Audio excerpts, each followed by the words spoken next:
Bonjour et bienvenue sur Développement Facile. Voici un nouveau cours dédié au framework Phaser, donc le framework qui vous permet de créer beaucoup plus facilement vos jeux HTML5, JavaScript, que ce soit pour les mobiles comme les smartphones et les tablettes et également les ordinateurs de bureau. Donc dans ce nouveau cours, vous allez découvrir un autre principe de fonctionnement du framework Phaser. Ça s'appelle les states, donc les états, c'est-à-dire en fonction de l'interface du jeu, d'un certain état à un moment donné clé du jeu, vous allez appeler différentes classes JavaScript. Donc c'est une autre façon d'utiliser le framework Phaser. Ça peut être notamment très très pratique dans les jeux très complexes avec beaucoup d'interfaces, beaucoup de niveaux. Donc vous allez découvrir ça tout de suite à travers un jeu vraiment très très simple. Donc le jeu s'appelle Une chance sur deux. Vous avez un bouton jouer et vous devez deviner dans des nombres qui sont compris entre 0 et 9 si le prochain va être plus grand ou plus petit. Donc là, je mise sur plus petit encore, plus grand, plus petit, plus grand. Donc pour l'instant, je gagne. Plus petit, je gagne toujours. Nombre plus grand, plus petit. Ah, le nombre était... j'avais misé sur un nombre plus petit et le nombre aléatoire était plus grand. Donc j'ai perdu, j'ai fait un score de 8. Donc vous avez vu, c'est un jeu très très simple. Et il s'avère que c'est des boutons et c'est un enchaînement d'écrans en fait, d'interfaces, donc des appels de classe qui s'affichent à l'écran. Donc, comment vous faites avec le framework Phaser pour créer ce jeu? Donc, vous appelez toutes les... Il y a plusieurs fichiers JavaScript. J'ai désactivé le cache du navigateur sur chacun. Je les ai mis en mode développement, tous ces fichiers, parce que c'était plus simple pour tester. Comme je vous l'ai dit, pendant le développement de votre jeu JavaScript, pensez à désactiver le cache du navigateur, sinon vos modifications ne seront pas prises en compte, ce qui est un peu gênant. Donc, le fichier main, contrairement à d'habitude pour les jeux complexes, il est énorme, où il y a beaucoup de code, et justement la méthode développement facile simplifie énormément tout ça. Là, vous avez un fichier très très court où vous créez votre instance de Phaser Game, comme d'habitude. Et en fait, bon, ici, la couleur de fond du jeu, donc c'est les fonctions qui sont appelées automatiquement par Phaser, ici. Donc j'ai juste changé la couleur de fond du jeu. Mais c'est là où vous ajoutez tous les écrans de jeu avec les classes que vous allez utiliser. Donc, vous instanciez des classes ici. Donc, elles sont là, fichier JavaScript à chaque fois, plusieurs classes. Vous leur donnez un nom. Et là, vous démarrez sur le premier écran de jeu. Donc, start la classe boot, ça va l'instancier. Et donc, qu'est-ce que ça fait? Il faut activer le debug, parce qu'il y a des messages de debug. Voilà. Boot the game. On lance la classe boot, le jeu. Donc, on appelle preload automatiquement et on charge. Vous ne le verrez pas parce que je lance le jeu et se charge très très vite, mais il y a une image de chargement en cours qui est affichée. Donc, et ensuite, une fois que le chargement en cours est terminé, on affiche l'écran suivant, donc le preload. Donc ça, c'était l'initialisation du jeu pour passer en plein écran sur les smartphones par exemple ou les tablettes. Et donc, on instancie la classe preload. Dans la classe preload, qu'est-ce qu'on fait? Eh bien, on charge.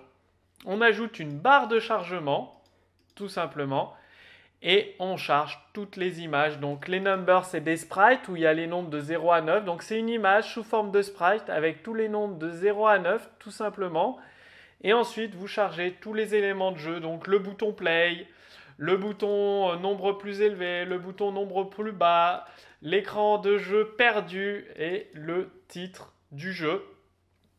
Et ensuite, une fois que tout est préchargé, tous ces éléments sont chargés, vous appelez l'écran suivant, vous instanciez la classe GameTitle qui est ici, GameTitle. Alors, vous créez le bouton, enfin, vous affichez l'image GameTitle. Donc, le titre du jeu, c'est cette image, une chance sur deux.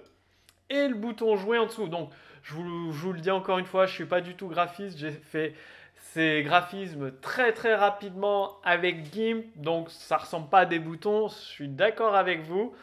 Vous ferez beaucoup mieux. Donc vous affichez l'image du jeu, donc l'accueil qui est donc 7 là, une chance sur deux, et juste en dessous le bouton play qui est juste là, le bouton play. Et donc quand on appuie sur le bouton play, qu'est-ce qui se passe? On appelle cette fonction qui va instancier la classe play game. Et donc play game, qu'est-ce qu'on fait? Donc play game, je clique. Eh bien, dans Play Game, vous avez les variables de la classe que vous allez utiliser.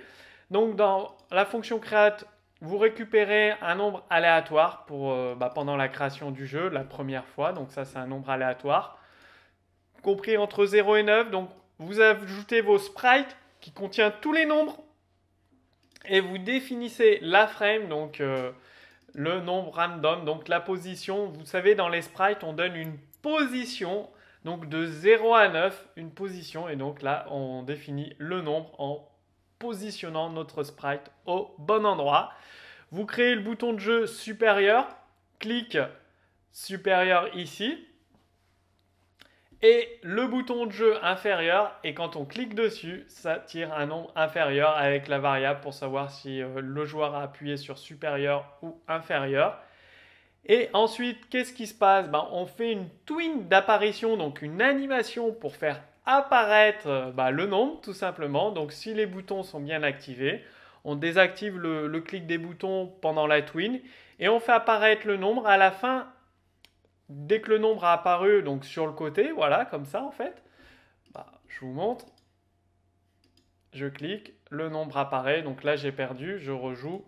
Le nombre apparaît, j'ai encore perdu, pas de chance, donc là il sera plus grand. Le nombre apparaît. À la fin de la twin, on appelle la fonction exit number, tout simplement, qui va faire disparaître donc une nouvelle twin pour faire disparaître. Donc première twin, deuxième twin, le nombre disparaît ensuite. Donc il y a deux twins de disparition. La première et la deuxième pour faire disparaître l'autre nombre. Et à la fin de la deuxième twin, donc ça fait que vous pouvez enchaîner les animations comme ça. C'est vraiment très très pratique d'enchaîner les twins. Vous appelez entre un nombre, donc vous activez le clic sur les boutons à la fin des twins. Et si le joueur s'est trompé, eh bien on affiche l'écran perdu du jeu. Donc on instancie l'écran Game Over, ça va afficher l'écran perdu. Sinon, eh bien, il y aura le nombre aléatoire, toujours, et un score qui est lancé tout simplement. Donc, voilà un petit peu le fonctionnement du jeu. Regardez, on a cliqué, voilà, bon, on a cliqué, un nombre apparaît, on reclique, on refait un nombre, donc ça fait dans l'ordre. Clique sur le bouton, que ce soit l'un ou l'autre, on appelle la twin. Ensuite, la sortie exit number. On appelle notre fonction aléatoire une nouvelle fois. Donc, choix d'un nouveau nombre aléatoire. Ici. Et on relance l'animation pour sortir, vérifier si le joueur a juste ou faux. Donc je vais agrandir en mettant une seconde pour l'animation de choix. Ça permettra de voir le score quand le joueur perd, tout simplement. Nombre plus grand, bien évidemment. Nombre plus grand. Là, ce sera un nombre plus petit. Forcément un nombre plus grand. Un nombre plus petit. Un nombre plus grand. Et là, je vais faire exprès de perdre. Voilà. Score de 7. Donc, très très simple ce jeu. Donc l'animation, le game over, on affiche un texte avec le score du jeu, le score que l'on récupère ici. Voilà, on récupère le score ici. Couleur blanche, ça c'est pour le debug en fait. Si on affiche le debug, vous allez voir le score du jeu s'afficher en bleu. Voilà votre score, 7, game over. Tout simplement.